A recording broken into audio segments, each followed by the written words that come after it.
تو وہ شخص جو تھا نا جس کی بیوی تھی، وہ کہتا میں 2-3 دفعہ کا غلام ادھر آ، فلانی چیز بتا. میرے ذہن میں یہ تھا کہ امیر المومنین نے کو بندہ کھڑا کیا آنے جانے والے مسافروں کا خیال کرے. میرے ذہن 2-4 دفعہ میں نے اپنے لفظوں میں بات بھی کہہ دی، لیکن جب اندر میرے بچے کی ولادت ہوئی تو اندر سے میری بیوی بولی اور حضرت عمر کی اہلیہ بولی اور بول کے کہنے لگی امیر المومنین مبارک ہو، آپ کے دوست کو رب نے بیٹا دیا ہے. وہ شخص کہتا ہے میں باہر کھڑا تھا، وجود تڑپ گیا، آنکھیں برس پڑی، کبھی نہیں رویا تھا پر کیفیت عجیب بن گئی. کوئی تقریر نہیں سنائی، کوئی اعلیٰ شعر نہیں انہوں نے پڑھا. میں نے جوں لے کر ان کے سر سے پاؤں تک دیکھا. میں نے کہا یہ وہی شخص ہے جس کا نام لے تو کیسر و کسرا کانپ جاتے، یہ وہی شخص ہے. میں نے جمعے میں کہا تھا کہ روب کپڑوں کا نہیں ہوتا، روب تو دیانتداری کا ہوتا ہے. ہاں بڑا مال کما کے لوگوں نے بنائی ہوتی ہے کار کوٹھی، تو بندے کھڑے ہو کے کہہ دیتے ہیں 2 نمبر طریقے سے آیا ہے. اور 13ویں-14ویں گریڈ کا ملازم ہو تو اس کے سامنے بہت بڑا افسر ڈر رہا ہوتا ہے یار بندہ دیانتدار ہے، یہ رشوت نہیں لیتا، سفارش نہیں مانتا، یہ میرٹ پہ کام کرتا ہے. تو روب تو آپ کی دیانتداری کا ہے، آپ کی سچائی کا ہے. اپنی زندگی میں جو لوگ مقصد سمجھ گئے، مقاصد پا گئے، کچھ کر گئے، ہم ذرا الجھ گئے ہیں. پہلے اتنا شاندار مکان بناتے ہیں، پھر مرنے کو کس کا دل چاہے. اتنی محنت کر کے جو ہے وہ کوٹھی بنائی ہے تو اب چھوڑ کے کون جائے. وہ تیار بیٹھے تھے. انہیں نبی کریم نے کہا تھا کن فی الدنیا کانک غریب نو عابر السبیل، تم نے مسافروں کی طرح رہنا ہے. او میرے بھائی، کبھی دیکھا ہے ایئرپورٹ پہ مسافر لڑتا ہو کہ میں نے یہ جگہ خریدنی ہے؟ اسے پتہ ہے کہ ابھی فلائٹ آنی ہے، میں نے تو چلے جانا ہے. ریلوے اسٹیشن پہ جو جگہ ہوتی ہے وہ خریدنے کے لیے لوگ رٹا نہیں ڈالتے، انہیں پتہ ہے پہلی ٹرین سے چلے جانا ہے. بس سٹاپ پہ جھگڑے نہیں ہوتے کہ یہ کرسی میری ہے، جانا جو ہے مٹی دیں تے مٹی رہنا ہی. ایویں کادی بلے بلے، اج مٹی دے اتے بندے آتے کل مٹی دے تھلے. اتنا زیادہ مقصد نہیں نا جب سمجھتے تو بے چین ہے، بے قرار. بعض لوگوں نے اتنے پیسے جمع کر لیے کہ اتنے کھا نہیں سکتے، اتنی ضرورت نہیں، لیکن اس کے باوجود ہے کہ وہ دوڑ ختم ہونے کا نام ہی نہیں لے رہے.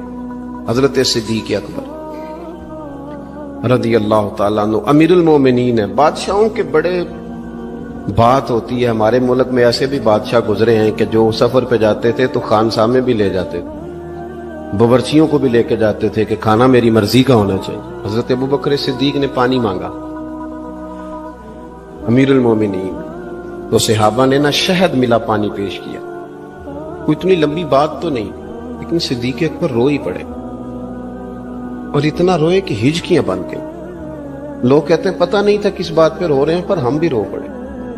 حضور آپ کیوں روتے ہیں؟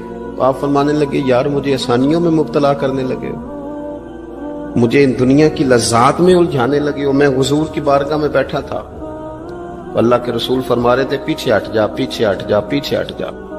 میں نے پوچھا حضور آپ کس کو کہہ رہے ہیں؟ حضور فرمانے لگے دنیا میرے پاس آئی تھی، وہ قریب کرنا چاہتی تھی مجھے، تو میں نے اسے کہا پیچھے ہٹ جا، میرے نیڑے نہ آنا، دور ہٹ جا. وہ ہٹ تو گئی ہے پر جاتی دفعہ کہہ گئی ہے سونیا آپ تو بچ گئے ہیں، پر آپ کے بعد والے کیسے بچیں گے؟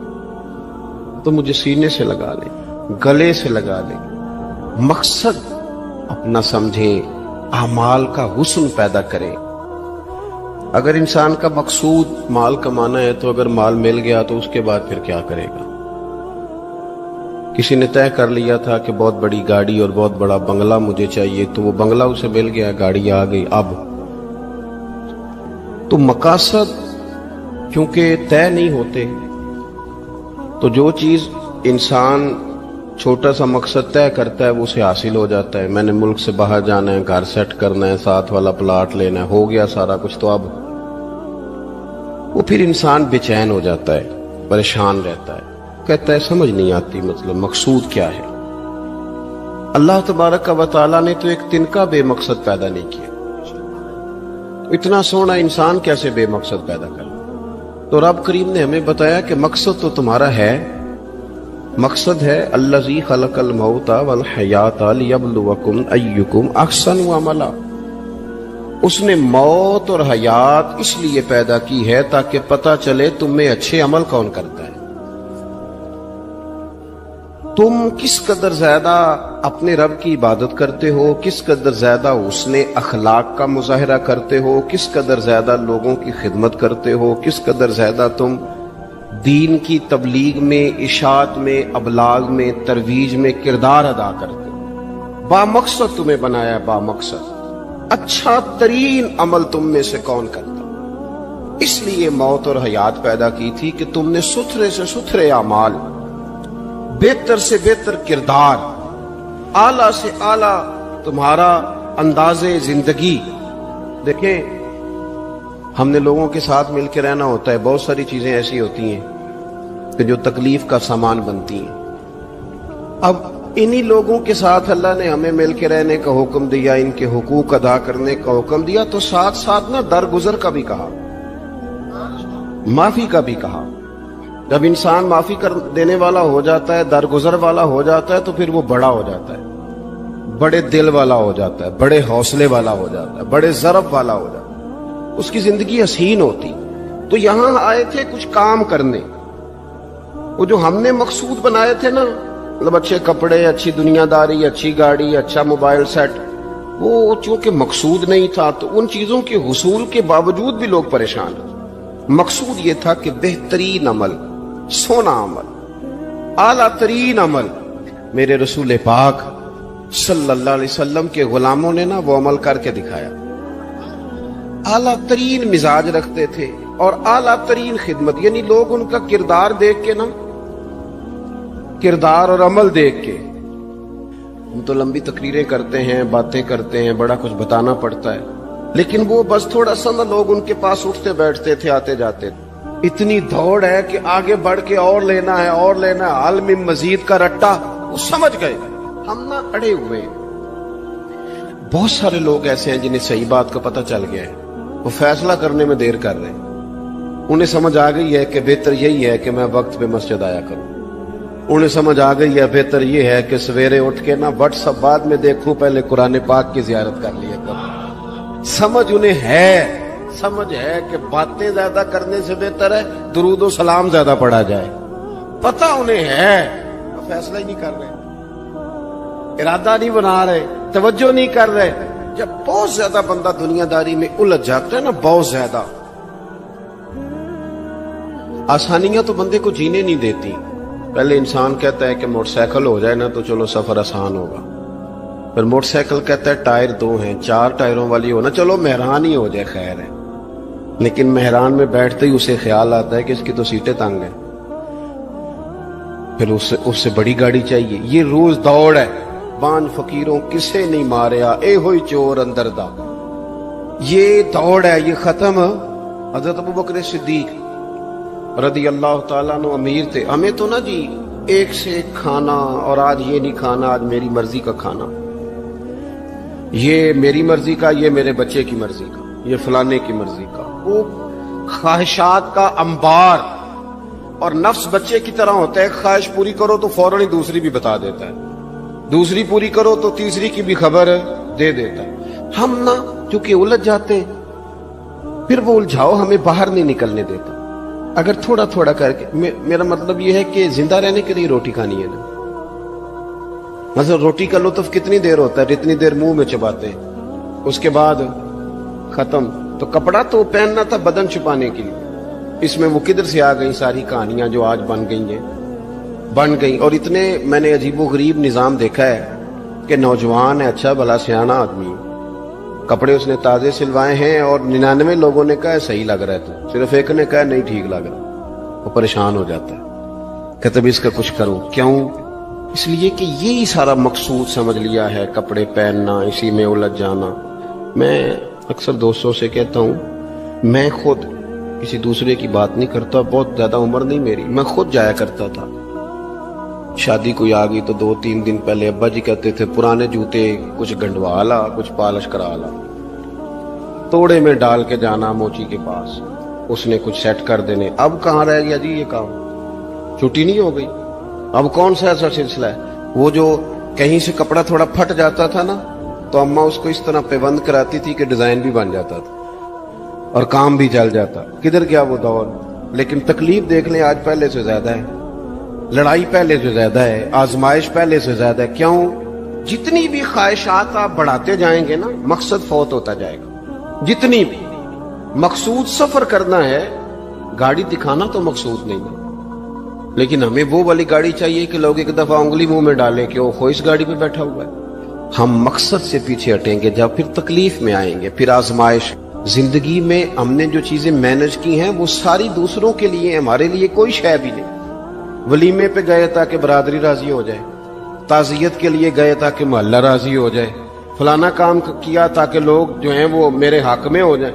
ساری زندگی دوسروں کے لیے جی کے گزار دی, اور آپ نے 99 نیکیاں کی, ایک خامی آئی تو لوگ تو وہ تھے جو پھر بگڑ گئے. بہتر نہیں بندہ رب کو ہی راضی کرے. واللہ ورسولہ احق ان یرضوہ, اللہ اور اس کے رسول کا زیادہ حق ہے کہ انہیں راضی کیا جائے, ان کا زیادہ حق. اپنی زندگی میں معاملات کو ترتیب دیں, ایک مخصوص ذہن بنائیں. اتنا سویرے قرآن شریف پڑھنا ہے, اتنا درود پاک, اور یہ راز ہو ہمارا اور ہمارے رب کا, یہ راز ہو. اتنی دیر مصلی پہ بیٹھنا ہے. میرے ایک دوست ہے ڈاکٹر صاحب, میں بیٹھا تھا تو وہ ایک شخص کو کہہ رہے تھے تیرے دل میں کچھ باتیں ہیں, نکال دے تاکہ تیری ٹینشن ریلیز ہو جائے, تیری صحت ٹھیک ہو جائے گی. تو بندہ کہہ رہا تھا اچھا ٹھیک ہے ڈاکٹر صاحب. تو میں نے کہا کہ اگر آپ اجازت دیں تو ایک بات میں بھی کر لوں. نے کہا آپ بھی کر لیں. تو میں نے کہا ڈاکٹر صاحب کچھ دکھ بڑے ذاتی اور نجی ہوتے ہیں, بندہ کسی کے سامنے کہہ ہی نہیں سکتا, بڑے ذاتی قسم کے ہوتے ہیں. وہ آپ کسی کے سامنے اتنا مرضی کوئی قریبی ہو, وہ بندے کی اپنی اندر کی کچھ ایسی تکلیفیں ہوتی ہیں اندر کی. آزم گنڈاں دے وچ گنڈاں 10 کیڑی کھولا, بڑے مسئلے ہوتے ہیں, آپ کیسے بیان کر سکتے ہیں, سوال ہی نہیں پیدا ہوتا. تو کہنے لگا پیر صاحب حال تو ہوگا نا. میں نے کہا بالکل ہے. ہمیں ہمارے دین نے دعا سکھائی ہے, جو کسی سے نہیں کہہ سکتے وہ اپنے رب سے کہہ دو. اللہ کے حضور عرض کر دو, کشکول طلب دراز کر کے کہہ دو مالک یہاں پریشان ہوں. وہ بڑا کریم ہے, عطا بھی کرے گا اور پردہ پوشی بھی فرمائے گا. اپنے اللہ کے ساتھ اپنا تعلق مضبوط کریں. اپنی زندگی میں حسن اعمال کا پیدا کریں, اعمال کا, کہانیوں کا نہیں, باتوں کا نہیں, تصویروں کا نہیں, نئی سے نئی پکچر کا نہیں, اعمال کا. اور خوبصورت ترین طریقہ ہو. دیکھیں نا, مشکل سے بھی تو نماز پڑھنی ہے نا. سویرے ابا بڑے غصے میں تھے تو پھر مجھے اٹھنا ہی پڑا, تو اس طرح بھی تو پڑھنی ہے. تو اگر بندہ ذوق سے اٹھے اور ذرا سونا کر کے وضو کرے اور ذرا صحیح کر کے مصلی بچھائے اور سجدہ کرے تو ذرا ذوق سے کرے. مجھے سوز دے, مجھے ساز دے, مجھے نیم شب کا نیاز دے, دم سجدہ خود کو میں توڑ دوں, مجھے ایسا ذوق نماز دے. اس ذوق کے ساتھ آگے بڑھے. مقاصد جب بندہ سمجھ جاتا ہے نا, مقاصد, پھر اس کے لیے آسانی ہوتی ہے. میں نے عرض کیا تھا زیادہ باتیں نہیں کرنی, مقصود تو ایک پیغام دینا ہے. اب ہم نے جانے والوں کے لیے کیا کرنا ہے. ایک تو یہ کہ اپنا مقصد ٹھیک کرنا ہے کہ جو رخصت ہو گئے اپنے بزرگوں کو نہ یاد رکھے. اصل کام ہے ان کو کھول کے بتائیے. سال کے بعد ختم, بڑی اچھی بات ہے. سسماہی, ششماہی, سیماہی سب ٹھیک ہے, ان کو یاد رکھے. حضور نہ یاد رکھتے تھے, اپنی والدہ کا ذکر کرتے, اپنے والد کی بات کرتے, اپنے دادا کا ذکر کرتے. اپنے جانے سیدہ خدیجہ الکبریٰ رضی اللہ تعالیٰ عنہ وصال کر گئیں تو حضرت عائشہ کہتی ہیں حضور اکثر گھر میں ان کا ذکر کرتے. اپنے بزرگوں کو یاد رکھے, ان کا ذکر کریں. ان کو نا, والد کے لیے نا والد ہونا شرط ہے, پی ایچ ڈی ہونا شرط نہیں. والد کے لیے والد ہونا شرط ہے, مفتی ہونا شرط. والد ان پڑھ بھی ہو تو بچے کو سمجھانے کا سلیقہ سے اللہ اسے عطا کاری دیتا ہے. ماں بالکل ان پڑھ بھی ہو تو بچوں کو سمجھانے کا طریقہ اللہ اسے ان سے سیکھیں. میرے والدہ اور والدہ دونوں اپنا نام نہیں لکھ سکتے تھے, تو میں اپنے دوستوں سے کہتا ہوں مجھے کبھی موقع ملے تو میں کئی جلدوں میں کتاب لکھ سکتا ہوں اپنے ماں باپ. اس لیے کہ وہ جو ہمیں سکھا گئے, جو بتا گئے, وہ انہی کا خاصہ تھا. تو اپنے ایک تو جانے والوں کو یاد رکھیں. دوسرا, ان کے لیے دعا کریں تو درد سے کریں, سونی کر کے کریں, صحیح کر کے کریں, اکیلے بیٹھ کے کریں. دعا کا سب سے زیادہ تعلق آپ کے دل کی آواز کے ساتھ ہوتا ہے. اور جس طرز میں حضور نے ہمیں حدیث سکھائی ہے نا، اس رنگ میں کبھی آپ حدیث کو سیکھیں، سمجھے نا۔ حضور فرماتے ہیں جس طرح دریا میں ڈوبنے والا سہارا تلاش کرتا، دریا میں اسے کتنی کو جلدی ہوتی ہے، غوطے لگ رہے ہوتے ہیں، وہ اس طرح کا نہیں ہوتا کہ میں عصر کے نماز کے بعد پھر آؤں گا تجھے نکالنے، اس طرح تو نہیں نہ ہوتا۔ دریا میں ڈوبنے والا اس طرح کشتی سہارا تلاش کرتا ہے، حضور فرماتے ہیں اس طرح قبر میں جانے والا دعاؤں کا انتظار کرتا ہے۔ آپ نے دیر کر دی دعا مانگنے میں، ختم دلانے میں دیر کر دی، خود صبح و شام ہمہ وقت دعا۔ ابھی آپ آیتیں سن رہے تھے سورہ ابراہیم کی، اللہ نے نماز میں رکھ دی، ربنا اغفر لی وَلِوَالِدَيَّ وَلِلْمُؤْمِنِينَ يَوْمَ يَقُومُ الْحِسَابُ۔ ایک تو انہیں یاد رکھیں، خوب دعا کریں، اور دوسرا کوشش کریں کہ وہ جو نیکیاں کرتے تھے وہ نیکیاں بھی جاری رہیں، جن لوگوں سے ان کا اچھا تعلق تھا وہ تعلق بھی قائم رہے، یہ بھی کوشش کریں کہ ان کے لیے صدقات و خیرات کریں، اور قیمتی صدقہ دے۔ قیمتی، میں بات ختم کرنے لگا ہوں، بس قیمتی صدقہ دے، قیمتی۔ 15 تولے سونا گھر میں پڑا ہوتا ہے، قیمتی ہوتا ہے نا۔ کبھی کسی نے چوک میں بتایا کہ آج 15 تولے سونا میرے گھر میں پڑا، بولو نا، لگتا ہے تو 10 چھڑنا ہے۔ اگر گھر میں 50 لاکھ روپے کیش پڑا ہو تو چوک میں گلی میں آ کے آپ بات کریں کہ گھر میں پیسے پڑے ہیں، کیوں؟ کہ وہ قیمتی ہیں، کوئی لے نہ لے۔ تو یہ جو 5000 مسجد دیکھ کے سارے محلے کو بتاتے ہو یہ بھی صدقہ تھا، یہ بڑا قیمتی چیز تھی، یہ بتانے والا نہیں تھا، یہ تو نیکی تو قیمتی تھی۔ قیمتی چیز جو ہوتی ہے وہ تو چھپائی جاتی ہے کہ بتائی جاتی ہے۔ یہ جو بیٹیاں ہیں نا اسلام کی مائیں بہنیں، یہ قیمتی ہیں، اس لیے اسلام انہیں کہتا ہے تم گلیوں اور چوکوں میں آنے والی نہیں، قیمتی چیزیں، قیمتی چیزیں گھر کے اندر رہا کرتی ہو، تم قیمتی چیزیں ہو، تمہارا وجود قیمتی ہے، تم کبھی ماں ہو، کبھی بیٹی ہو، کبھی بہن ہو، کبھی بیوی ہو، قیمتی ہو۔ اس لیے تمہیں اسلام کہتا ہے کہ گھر کے اندر رہو گی تو تمہاری قیمت رہے گی۔ کچھ چیزیں ایسی ہیں جو چوکوں میں گلیوں میں پھیل جائے تو ان کی قیمت نہیں رہتی، اس لیے تمہیں کہا جاتا ہے کہ گھر میں رہو۔ یہ جو تمہیں چوکوں میں لاتے ہیں یہ تمہیں بے وقت کرنا چاہتے ہیں۔ اللہ کا ایک بندہ تھا، وہ بازار سے گزر رہا تھا، بلکہ اس کی رحمتیں بہانے ڈھونڈتی، ذرا دیکھیے منظر۔ تو اس نے دیکھا ایک شرابی ہے، وہ گندی نالی پہ گرا ہوا ہے اور گندے پانی سے اس کا منہ گندا ہو رہا ہے۔ انسان کے احترام کے ناطے دل میں ترس جاگا اور اس کو وہاں گندی نالی سے اٹھایا اور اس کا منہ دھویا اور گھر کا رستہ دکھایا۔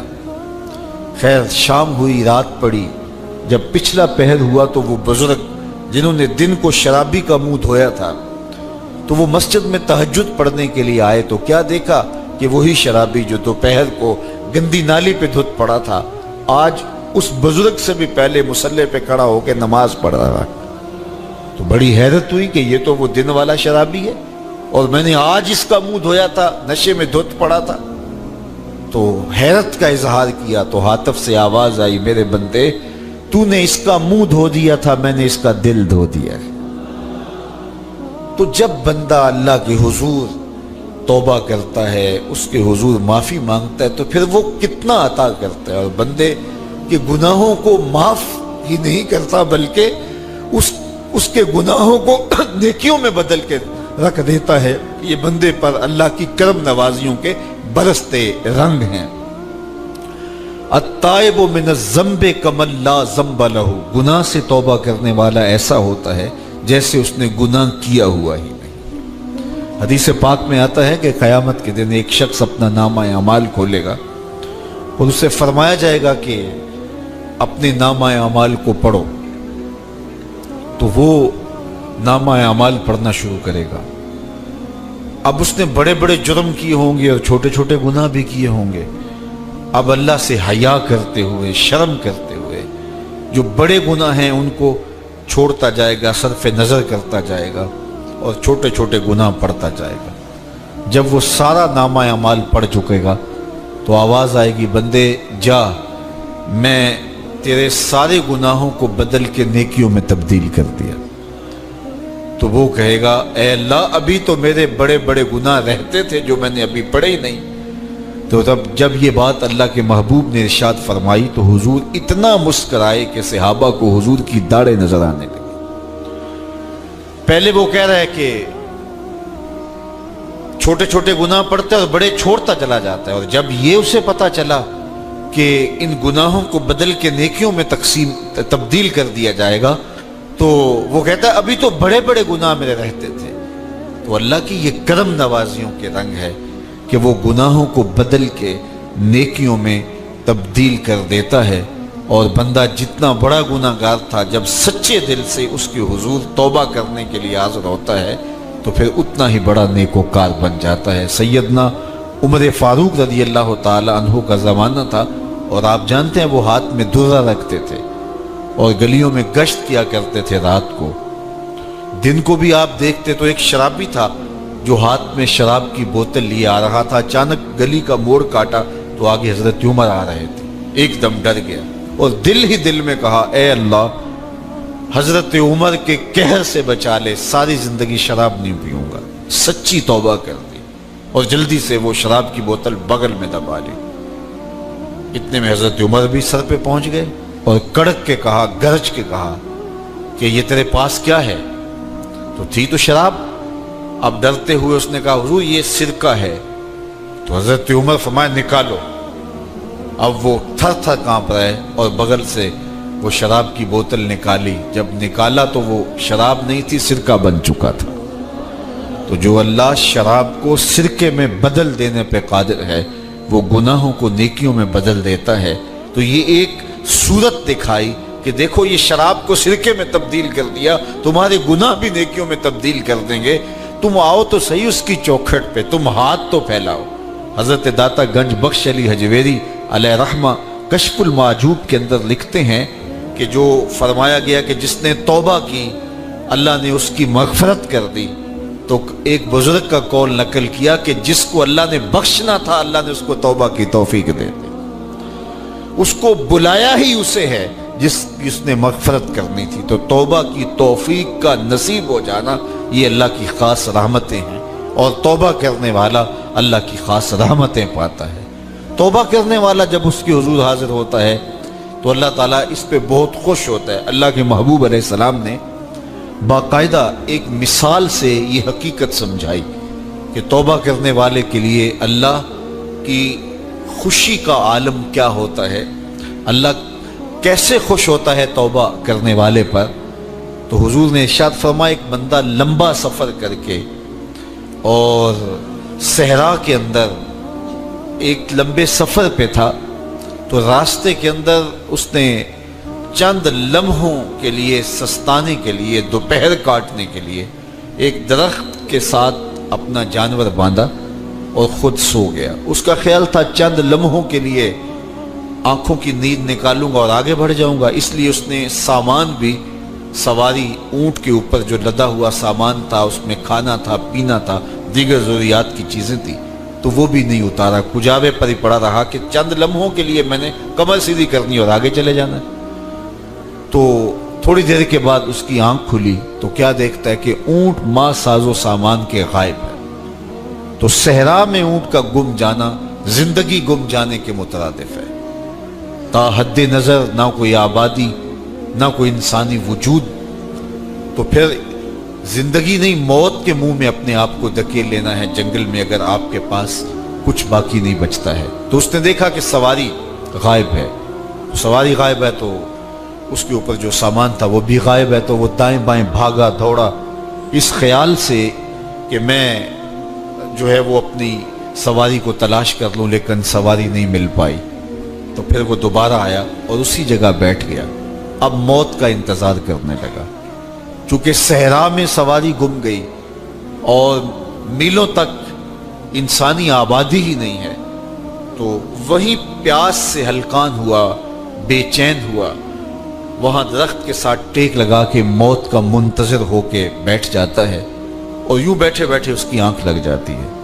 اچانک اس کی آنکھ کھلتی ہے تو کیا دیکھتا ہے کہ اونٹ ماں ساز و سامان کے پاس کھڑا ہے۔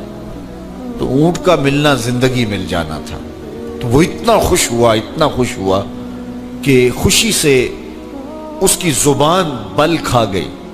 وہ کیا کسی نے کہا نا کہ جب بھی تیری قربت کے امکان نظر آئے ہم اتنے خوش ہوئے کہ پریشان نظر آئے. تو کہنا تو یہ تھا کہ اے اللہ تو میرا رب اور میں تیرا بندہ، لیکن وہ خوشیوں کے ہجوم میں درک گیا اور کیا کہتا ہے اللہم انت عبدی وانا ربک، اے اللہ تو میرا رب، تو میرا بندہ اور میں تیرا رب. تو اس قدر وہ خوشیوں میں درک گیا کہ اس کو اپنی زبان پہ قابو اور کنٹرول نہ رہا. کسی کے آنے سے ایسے ہوش اڑے ساقی کے، شراب سیخ پہ ڈالی اور بوتل میں کباب. تو کہتا اللہم انت عبدی وانا ربک، تو میرا بندہ اور میں تیرا رب. تو یہ اس کی زبان قابو میں نہ رہی اور وہ بل کھا گیا، خوشیوں کا ہجوم ایسا ہوا. تو اللہ کے محبوب نے یہ مثال بیان کرنے کے بعد ارشاد کیا مجھے بتاؤ اس بندے کو کتنی خوشی ہوئی کہ زبان پہ قابو نہیں، جذبات پہ کنٹرول نہیں، کہنا کچھ ہے بول کچھ رہا ہے. تو صحابہ نے عرض کی حضور بہت خوشی ہے. تو فرمایا جس طرح یہ بندہ اونٹ کے ملنے پر واپس آنے پہ خوش ہوا، حتیٰ کہ خوشیوں کے ہجوم میں اس کی زبان بھی قابو میں نہیں رہی، یہ بتا رہا ہے خوشیوں کے وفور کا عالم اور مسرتوں اور جو ہے وہ خوشیوں کی کثرت کا عالم بتا رہا ہے.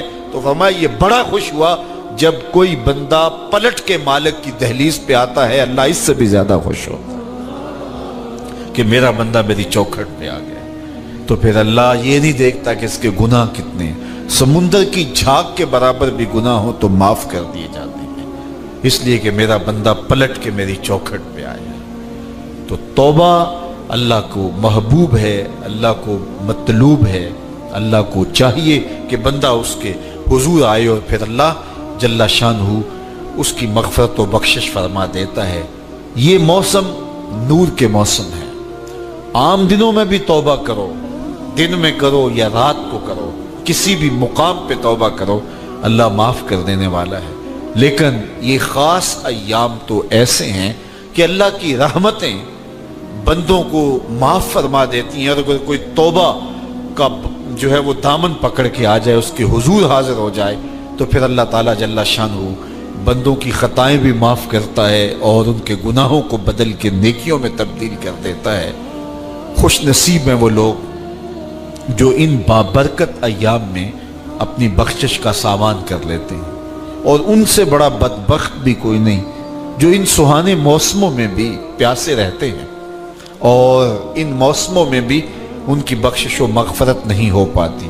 رت سہانی ہو، موسم اچھا ہو، تو مجھے بتاؤ کہ جو اس موسم میں بھی اپنے آپ کو محروم رکھے تو اس سے بڑی بد نصیبی کیا ہوگی. اللہ کے محبوب علیہ السلام نے منبر کی تینوں سیڑھیوں پہ قدم رکھتے ہوئے آمین آمین پکارا. تو حضور علیہ السلام سے عرض کیا گیا یا رسول اللہ صلی اللہ علیہ وسلم، ہر سیڑھی پہ قدم رکھتے ہوئے آپ نے آمین کہا، تو آپ نے کس بات پہ آمین کہا؟ فرمایا جبریل امین حاضر خدمت ہوئے اور انہوں نے کہا اس شخص کی ناک خاک آلود ہو جو ماہ صیام رمضان المبارک کو پائے اور اپنی بخشش نہ کروا سکے. تو میں نے اس پہ آمین کہا کہ اتنا مقدس مہینہ نصیب ہو، اتنا سہانا موسم آئے اور وہ پھر جہاں کھڑا تھا وہی کا وہی کھڑا رہے. میں اور آپ اپنا محاسبہ کر سکتے ہیں. موسم رحمت اور فصل نور رمضان المبارک اپنا آدھا سفر طے کر چکا ہے. یہ مبارک مہینہ آدھا سفر اس کا بھی باقی ہے. تو میں اور آپ ذرا اپنے آپ کو اپنے ضمیر کی عدالت میں کھڑا کر کے اپنے آپ کو دیکھ کر کے دیکھیں، سوچیں کہ ہم نے ان 15 دنوں کے اندر کتنا سفر طے کیا. 29-30 شعبان کو ہم جہاں کھڑے تھے، کیا ہم آج بھی وہیں کھڑے ہیں یا ہمارا کچھ سفر بہتری کا ہوا ہے؟ اور اگر ہم وہیں کے وہیں کھڑے ہیں تو پھر ابھی وقت ہے ہم بقیہ 15 دنوں میں اللہ کی رضا جوئی کے لیے کوشاں ہو جائیں. ورنہ کتنی بڑی وعید ہے. جبریل دعا کر رہے ہیں اور اس پہ حضور آمین کہہ کے مہر لگا رہے ہیں. اس شخص کی ناک خاک آلود ہو جو ماہ صیام کو پائے اور اپنی بخشش نہ کروا سکے. مجھے اور آپ کو پتہ ہے کہ ہم کہاں کھڑے ہیں. بل الانسان علی نفسہ بصیرہ ولو القی معاذیرہ. انسان خود اپنے آپ کو جانتا ہے کہ میں کہاں کھڑا ہوں. وہ اپنے آپ کو خود دیکھتا ہے. ایک تو فیصلہ قیامت کے دن ہوگا, نامہ اعمال تولے جائیں گے, اور نامہ اعمال کے تلنے کے بعد پتہ چلے گا نیکیاں کتنی ہیں اور برائیاں کتنی ہیں. لیکن ایک ہم اپنے ضمیر کے اندر ترازو گاڑ کر کے اپنے عمل تول سکتے ہیں, اور ہمیں پتہ ہے ہم نے نیکیاں کتنی کی, ہمیں پتہ ہے ہم نے برائیاں کتنی کی. جو نیکیاں کی ان میں اللہ کی رضا کے لیے کتنی کی, لوگوں کے دکھاوے کے لیے کیا کیا, خواہش نفس کے لیے کیا کیا. لوگ اس کو نیکی سمجھتے رہے, لیکن ہم تو سمجھتے ہیں وہ نیکی ہے کہ نہیں ہے. اس طرح جو برائیاں کی وہ تو برائیاں ہیں. تو میں اور آپ اپنے ضمیر کی عدالت میں ترازو گاڑ لیں اور اپنے اعمال کو ابھی تول لیں. فرمایا گیا حاسبو قبل ان تحاسبو, قبل اس سے کہ تمہارا حساب کیا جائے تم اپنا حساب پہلے ہی کر لو. تو اپنے اندر کی ستھرائی, اپنے اندر کی پاکیزگی. ایک مفسر نے بڑی خوبصورت خسارے کی بات کی. وہ کہتا ہے کہ خسارہ یہ ہے کہ ایک شے کو ایک حسن دیا گیا ہے, دوسرے حسن سے اسے محروم رکھا گیا ہے, تو وہ شے کہتی ہے کہ میں خسارے. مثال کے طور پہ یہ پھول ہی ہیں, ان میں خوشبو ہے لیکن روشنی نہیں ہے. اندھیرے میں رکھ کے چراغاں نہیں کیا جا سکتا. چاند میں روشنی ہے لیکن خوشبو نہیں ہے. تو چاند کہتا ہے میں خوشبو کے خسارے میں ہوں, پھول کہیں گے میں روشنی کے خسارے میں ہوں. اسی طرح بلبل کہتے ہیں میری آواز میں تو جادو ہے لیکن میرے پنجوں میں زور نہیں ہے. شیر کہتا ہے میرے پنجوں میں تو زور ہے لیکن میں اڑنا نہیں جانتا. کوئل کہتی ہے میری آواز میں تو جادو ہے لیکن رنگ میرا کالا ہے. مور کہتا ہے میرا رنگ بڑا سونا لیکن میرے پاؤں بدصورت ہے. ہر شے کسی نہ کسی طرح خسارے میں. انسانوں کو دیکھ لیں, ایک بچے سے پوچھ لیں, وہ کہتا ہے میرے پاس بچپنے کی معصومیت تو ہے تو لیکن میرے پاس جوانی کا زور نہیں ہے. ایک جوان سے پوچھیں, وہ کہتا ہے میرے پاس جوانی کا بانک پن تو ہے لیکن میرے پاس بڑھاپے کے تجربے نہیں. ایک بوڑھے سے پوچھیں, وہ کہتا ہے میرے پاس بڑھاپے کے تجربے تو قطار اندر قطار ہیں لیکن میرے پاس اب بچپنے والی معصومیت نہیں رہی. وہ اپنی خوشی سے آنا, وہ اپنی خوشی سے جانا. اقبال نے کہا تھا جنبش زنجیر در سے لطف آتا تھا مجھے. کوئی کنڈا بھی ہلا کے چلا جاتا تو اس سے بھی بچہ لطف کشید کرتا ہے. آج تو نغمے نہیں نہ بہلاتے, اس وقت وہ زنجیر کا ہلنا بھی طبیعت کے اندر ایک کیفیت پیدا کر دیتا تھا. اپنے جل جانے کا بھی احساس نہیں تھا, جلتے ہوئے شعلوں کو چھیڑا کرتے تھے. اب تو ایک آنسو بھی باعث رسوائی ہے, بچپن میں جی بھر کے رویا کرتے تھے. آج دنیا چاند پہ پہنچنے کے لیے بے چین ہے. کیسا زمانہ تھا جب خود ہی چاند ہوا کرتے تھے. آج دنیا عالی نصب محل بنا کر کے بھی اتنی تسکین نہیں پاتی, لیکن کیسا زمانہ تھا کہ گلی میں کوئی ریت پھینک جاتا تو بچہ پاؤں کے اوپر ریت تھپک پھر ہولے سے پاؤں نکال لیتا. اگر وہ گروندہ بچ جاتا تو اتنی خوشی ہوتی. آج کوٹھی اور محل بنا کر بھی اتنی خوشی نہیں ہوتی جو دن میں کئی مار نصیب ہوتی تھی. وہ کاغذ کی کشتی, وہ بارش کا پانی, وہ رنگ ہی اور تھا, زمانہ ہی اور تھا. تو وہ کہتا میرے پاس تجربے تو قطاروں میں ہیں لیکن کیا کروں, میرے پاس اب بچپنے کی وہ معصومیت نہیں رہی, لہٰذا میں خسارے. اس طرح ہر شے کسی نہ کسی طرح خسارے. ایک عالم کہتا ہے کہ میرے پاس علم کا نور تو ہے لیکن میرے پاس سحری کے سجدے نہیں ہیں. ایک شب زندہ دار کہتا ہے میرے پاس سحری کے سجدے تو ہیں لیکن میرے پاس علم کا جمال نہیں ہے. ایک خوشگلو شخص کہتا ہے میرے پاس جو ہے وہ گلے کا جمال تو ہے لیکن میرے پاس تحقیق کا وہ جوہر نہیں ہے. اور ایک محقق کہتا ہے میرے پاس تحقیق کے آبگینے اور تحقیق کے جو ہیں وہ میدان میں میرے پاس شاہ سواری تو ہے لیکن کیا کروں, تحقیق میرے اندر ہی ہے. میرے لہجے کے اندر وہ آواز میں وہ بانک پن نہیں ہے کہ میں اپنی بات کو لوگوں تک اچھے انداز سے پہنچا سکوں. تو ہر شے کسی نہ کسی طرح خسارے میں ہے. کسی کو کسی شے کا خسارہ, کسی کو خوشبو ہے روشنی کا خسارہ, کسی کے پاس روشنی ہے خوشبو کا خسارہ, کسی کے پاس علم ہے لیکن اس کو جو ہے وہ آواز کا خسارہ, کسی کے پاس آواز ہے لیکن اس کو علم کا خسارہ, کسی کے پاس بچپن ہے تو بڑھاپے کا خسارہ, بڑھاپا ہے تو بچپنے کا خسارہ. ہر شے کسی نہ کسی طرح خسارے میں ہے. لیکن پھر خود ہی کہتا ہے اگر تمہیں شوق ہو کوئی ایسی ذات بھی دیکھیں جس میں کوئی خسارہ نہ ہو, حسن کی ساری شوخیاں, جمال کے سارے کرینے, اگر ایک پیکر میں دیکھنے کا شوق آ جائے تو کہتا آؤ مدینے کی گلی میں آ جاؤ، رب نے ایک محمد ایسا بنایا ہے جس میں کوئی شاید چھوڑی نہیں، سارے حسن اکٹھے کر دیے۔ حسن یوسف دم عیسیٰ ید بیضا داری، ہما دارند آنچ خوباں تو تنہا داری۔ تم نے پھوٹتے ہوئے جھرنوں کا حسن دیکھا ہوگا، تم نے بہتی ہوئی ندیوں کا جمال کشید کیا ہوگا، تم نے پربتوں پر اگے ہوئے جو ہے وہ درختوں کا لطف اٹھایا ہوگا، تم نے ساون کے موسموں میں سرمئی بادلوں کا مزہ لیا ہوگا، برستی برکھا کا لطف بھی اٹھایا ہوگا، تم نے جو ہے وہ مرغزاروں، لالازاروں، کوساروں، جوئے باروں کا لطف بھی اٹھایا ہوگا، لیکن یہ سارے حسن ایک پیکر میں دیکھنے کا شوق ہو تو اللہ تعالیٰ فرماتا ہے میں نے اس کے لیے ایک ہی ذات بنا دی۔ حسن کائنات کو اگر اکٹھا کیا جائے تو مجموعے کا نام محمد عربی صلی اللہ علیہ وسلم۔ تو ہر شے خسارے میں الا الذین آمنوا وعملوا الصالحات وتواصوا بالحق وتواصوا بالصبر۔ اب ہر خسارے میں، خسارے سے بچے گا کون؟ جس کے پاس چار دولتیں، الا الذین آمنوا وعملوا الصالحات وتواصوا بالحق وتواصوا بالصبر۔ پہلی چیز ایمان ہے جس کے پاس، کیونکہ ایمان سب سے بڑی متاع ہے۔ ایک شخص کے پاس دنیا کی ہر دولت موجود ہے، ہر آسودگی موجود ہے، جو خواہش کرتا ہے پوری ہوتی ہے، لیکن اس کے پاس دولت نہیں ہے، وہ کوڑی کا شخص نہیں ہے۔ ایک شخص کے پاس جھونپڑی ہے، رہنے کے لیے مکان بھی نہیں ہے، لیکن اس کی حالت یہ ہے کہ سینہ ایمان سے جگمگا رہا ہے، تو وہ خوش نصیب ہے زمانے کا۔ سب سے بڑی دولت اس دنیا پہ کمایا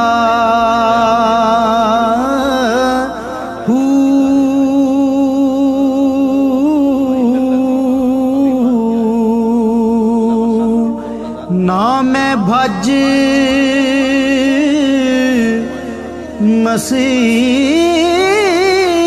مسیتی وڑیا نا تسبا۔ جاننے کو چڑیا بھی جانتے یہ پھول کھلا ہے، لیکن رقص بسمل کے تماشے تو بلبل ہی کرتی ہے۔ تو ایمان جاننے کا نام نہیں ہے، ایمان ماننے کا نام۔ جاننے کو ابو جہل بھی جانتا، جاننے کو باقی کفار اور اہل کتاب بھی جانتے تھے۔ الذین آتیناہم الکتاب یعرفونہ کما یعرفون ابناءہم، جس طرح بیٹوں کو جانتے اسی طرح جانتے تھے، پتہ تھا انہیں یہ کون ہے، لیکن جانتے تھے، مانتا تو جناب ابو بکر ہی تھا، مانتے تو جناب عمر خطاب ہی تھے نا، مانتا تو مولا کائنات ہی تھے نا۔ تو اصل ماننے کا نام ایمان ہے، جاننے کا نام ایمان نہیں ہے۔ تو اب ایمان کا سادہ مفہوم کیا ہوا کہ حضور کی ذات سے وابستگی کا نام، دل بستگی کا نام ایمان، روحی اور قلبی تعلق اور نسبت کا نام ایمان، حضور سے وابستہ ہو جانے کا نام ایمان۔ وہ ایک زمانہ تھا، آج کل تو وہ دور گزر گیا، وہ چکی سے آٹا پیستے تھے۔ جو پرانے لوگ انہوں نے چکی دیکھی ہوگی، اس کی شکل صورت ذہن میں آ گئی ہوگی۔ اب بھی عجائب گھروں میں اور مختلف جگہوں پہ وہ چکی موجود، آپ نے بھی دیکھی ہوگی۔ چکی اوپر اس کے دو پتھر ہوتے ہیں، ایک نیچے والا ایک اوپر والا۔ نیچے والا ساکن ہوتا ہے، اوپر والا متحرک ہوتا ہے۔ درمیان میں کلی ہوتی ہے، اس کے آس پاس تھوڑی سی خالی جگہ ہوتی ہے، اور اس پہ دانے ڈالتے ہیں جس کو ہم اپنی زبان میں گالا کہتے ہیں۔ پھر اس کے بعد اس اوپر والے پتھر کو گھماتے ہیں، تو جو دانے اس کلی کے ساتھ لگ کے رہ جاتے ہیں وہ بچ جاتے ہیں، اور جو کلی سے ہٹ جاتے ہیں وہ پس جاتے ہیں۔ اللہ کہتا ہے محبوب قسم تیرے زمانے کے انسان خسارے میں ہے، بچے گا وہی جو تیرے دامن سے لپٹ کے رہے۔ بغداد میں ایک بزرگ تھے تو درزیوں کا کام کرتے تھے۔ اللہ کے نبی حضرت ادریس علیہ السلام بھی درزیوں کا کام کرتے تھے۔ خوش ہوئے نا بات سن کے؟ پیشہ کوئی بھی برا نہیں، ایک برا ہے وہ ہے ہاتھ پھیلانا، اس کے علاوہ کوئی پیشہ برا یہ برا نہیں، یہ ہاتھ پھیلانا برا ہے۔ حضرت شیخ محمد بن حسن کہتے ہیں کہ وہ بزرگ جو تھے نا، امام غزالی نے لکھا ہے، وہ درزیوں کا کام کرتے تھے، تو اس زمانے میں نا کھوٹا سکہ بھی کبھی کبھی آ جاتا تھا۔ کھوٹا سکہ پرانے لوگوں کو تو پتہ ہوگا، چلو نوجوانوں کو بتا دیتا ہوں، چاندی کے سکے ہوتے تھے تو اوپر سے جب وہ گھس جاتا تھا نا نمبر، تو اس کو کہتے تھے اب کھوٹا ہو گیا۔ کیوں جی بزرگوں ایسے ہی ہے، وہ گھس جاتا تھا تو کہتے تھے سکہ وہ چلتا نہیں تھا کہیں بھی۔ تو وہ بابا جی کی دکان مشہور ہو گئی تھی کہ وہاں کھوٹے سکے بھی چل جاتے، لوگ دے آتے تھے کھوٹے سکے۔